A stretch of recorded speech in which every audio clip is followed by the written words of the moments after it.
Halo teman-teman semua, perkenalkan nama saya Alexia Kirinambeo Gambe dengan NIM 2203050100. Saya berasal dari Prodi Ilmu Komunikasi Fakultas Ilmu Sosial dan Ilmu Politik Universitas Nusa Cendana. Di video kali ini saya buat untuk memenuhi tugas tes Bahasa Indonesia. Di sini saya akan menjelaskan tentang 3 unsur bahasa, yaitu kebenaran bahasa, ketepatan bahasa, dan kesantunan bahasa. Mari kita simak penjelasannya. Yang pertama, kebenaran bahasa. Apa sih kebenaran bahasa itu? Kebenaran bahasa sama artinya dengan kebakuan bahasa. Bahasa yang benar adalah bahasa yang digunakan sesuai dengan kaidah atau aturan bahasa Indonesia. Nah, kaidah dari bahasa Indonesia meliputi tata bahasa, kaidah dan ejaan, kaidah pembentukan istilah. Dalam kebenaran bahasa ada juga yang namanya kebenaran kata, kebenaran kalimat, dan kebenaran paragraf. Nah, apa sih kebenaran kata itu, kebenaran kalimat, dan kebenaran paragraf? Teman-teman, perlu kita ketahui, kebenaran kata. Kata adalah satuan dari beberapa bahasa untuk penamaan suatu objek. Teman-teman, kata dibedakan menjadi 2 jenis, yaitu berdasarkan kelas dan berdasarkan bentuknya. Nah, berikut adalah contoh penulisan kata yang benar dan kata yang salah. Seperti kata jomblo. Kata jomblo itu penulisannya sebenarnya jomloh, bukan jomblo. Dan nasihat, bukan nasehat. Yang kedua adalah kebenaran kalimat. Nah, kalimat adalah satuan bahasa yang tidak dibatasi oleh kata. Kalimat ada namanya kalimat efektif. Kalimat efektif adalah kalimat yang menyampaikan maksud secara utuh dan dapat dimengerti serta kalimat yang menjadi aturan secara benar. Contoh dari kalimat yang benar adalah Anda sudah makan belum? Itu merupakan kalimat yang benar. Teman-teman, kalimat yang benar belum tentu kalimat yang baik. Sebaliknya, kalimat yang baik belum tentu kalimat yang benar. Nah, apa sih perbedaannya? Nah, kalimat yang baik seperti loh udah makan belum, itu sudah termasuk kalimat yang baik jika diucapkan kepada teman Anda atau orang terdekat Anda. Yang benar adalah kalimat yang diucapkan dengan tata bahasa yang baik. Ya, setelah tadi saya jelaskan, Anda sudah makan belum? Nah, kalimat ini biasa digunakan atau diungkapkan pada saat pertemuan formal seperti rapat, sidang, dan lain sebagainya. Yang berikutnya adalah kebenaran dari paragraf. Paragraf adalah gagasan yang berbentuk serangkaian kalimat yang saling berkaitan. Nah, untuk menjadi sebuah paragraf yang benar harus memenuhi syarat kesatuan, syarat kepaduan, kelengkapan, dan aturan. Contoh dari paragraf yang benar adalah air adalah sumber kehidupan bagi makhluk hidup tak terkecuali manusia. Nah, dalam keseharian kita mulai dari bangun tidur hingga kembali tidur tidak terlepas dari namanya kebutuhan akan air. Nah, kebenaran dari paragraf di sini adalah paragraf di sini menjelaskan tentang kebenaran dari air tersebut, di mana air tersebut dibutuhkan oleh setiap manusia dan oleh seluruh makhluk hidup yang ada di muka bumi ini. Unsur yang kedua adalah ketepatan bahasa. Nah, di dalam ketepatan bahasa ada juga kata yang tepat, kalimat yang tepat, dan paragraf yang tepat. Nah, apa sih ketepatan bahasa? Ketepatan bahasa adalah ketepatan yang mencakup kemampuan untuk mengetahui, memahami, menguasai, dan menggunakan sejumlah kosakata secara efektif yang dapat mengungkapkan gagasan secara tepat sehingga mampu mengkombinasikannya secara efektif kepada pembaca atau pendengarnya. Menurut saya, bahasa yang tepat adalah bahasa yang digunakan pada saat atau situasi yang tepat dengan tujuan yang tepat pula. Kata yang tepat. Kata yang tepat adalah kata yang digunakan pada situasi yang tepat dengan tujuan atau sasaran yang tepat.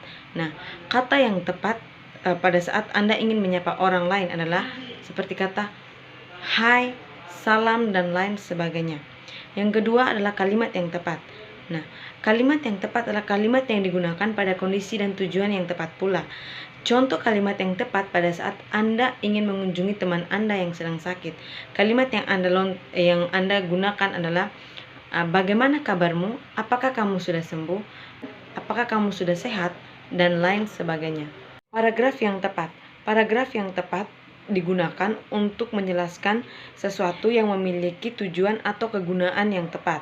Nah, contoh paragraf yang tepat untuk menjelaskan sesuatu yang memiliki tujuan serta kegunaan yang tepat.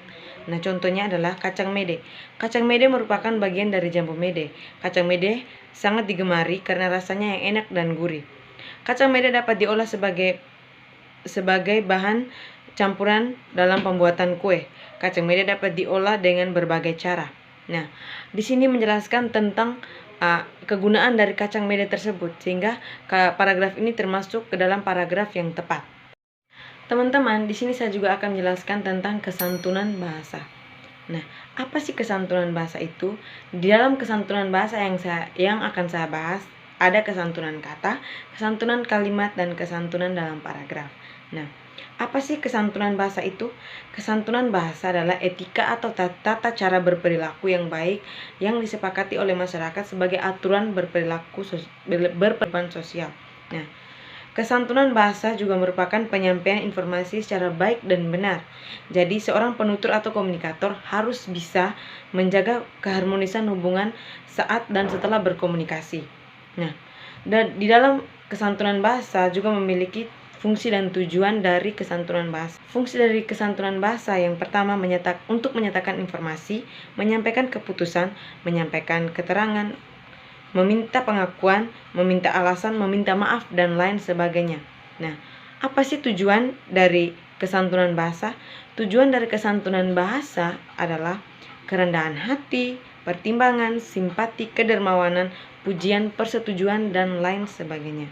Hal-hal yang harus dihindari oleh pemakai bahasa dalam berkomunikasi agar tuturan atau penyampaian informasi yang disampaikan santunan tidak melanggar norma.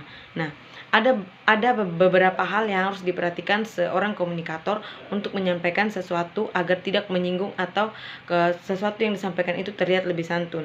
Yang pertama, jangan mempermalukan lawan bicara Anda. Yang kedua, jangan menyombongkan diri atau membanggakan diri Anda. Yang ketiga, jangan menghina atau menjelekkan orang lain. Yang berikutnya, jangan menunjukkan perasaan senang terhadap kemalangan yang dialami oleh orang lain. Yang berikutnya, jangan menyatakan ketidakpuasan kepada lawan bicara di saat Anda sedang melakukan diskusi. Yang berikutnya, jangan memaksakan kehendak kepada lawan bicara, dan lain sebagainya. Sebaliknya, seorang komunikator harus menyampaikan tuturan yang baik dan dapat diterima serta tidak melanggar norma agar penyampaian informasi atau pesan dapat diterima dengan baik oleh si penerima pesan tersebut. Berbicara tentang kesantunan bahasa, pasti kita harus mengetahui apa kata yang santun, kalimat yang santun, dan paragraf yang santun. Di sini saya akan memberikan contoh kata yang santun, kalimat yang santun, dan paragraf yang santun. Contoh kata yang santun, yang pertama, kata saya, maaf, terima kasih, dan lain sebagainya. Contoh kalimat yang santun, contohnya, terima kasih kamu sudah membantu saya. Apakah kamu bisa membantu saya? Contoh dari paragraf yang santun adalah, Ika sedang membutuhkan bantuan untuk mengantarkan buku ke perpustakaan. Ia akhirnya meminta bantuan kepada Ike untuk membantunya membawakan buku itu ke perpustakaan. Ia mengatakan, Ike, apakah kamu bisa membawakan buku ini ke perpustakaan?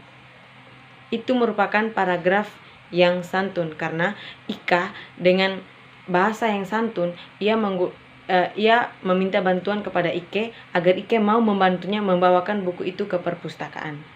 Nah, contoh dari kesantunan bahasa seperti di luar negeri seorang anak dapat memanggil kedua orang tuanya dengan sebutan nama dari kedua orang tuanya, ataupun nama samaran atau nama gaul dari kedua orang tuanya.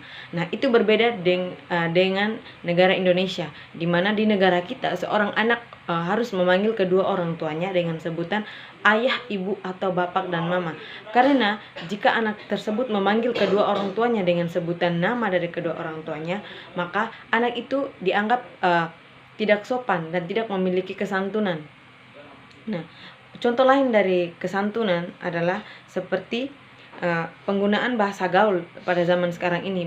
Banyak sekali bahasa-bahasa gaul atau yang sering kita dengar, yang sering kita ucapkan dalam keseharian kita bersama teman-teman atau bersama orang terdekat kita.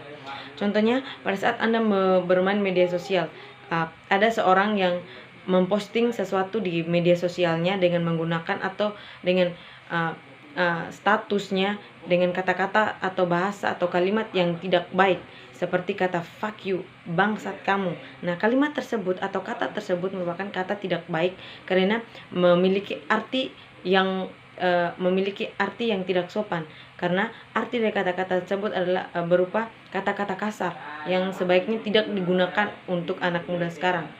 Nah, sekian video ini saya buat. Jangan lupa like,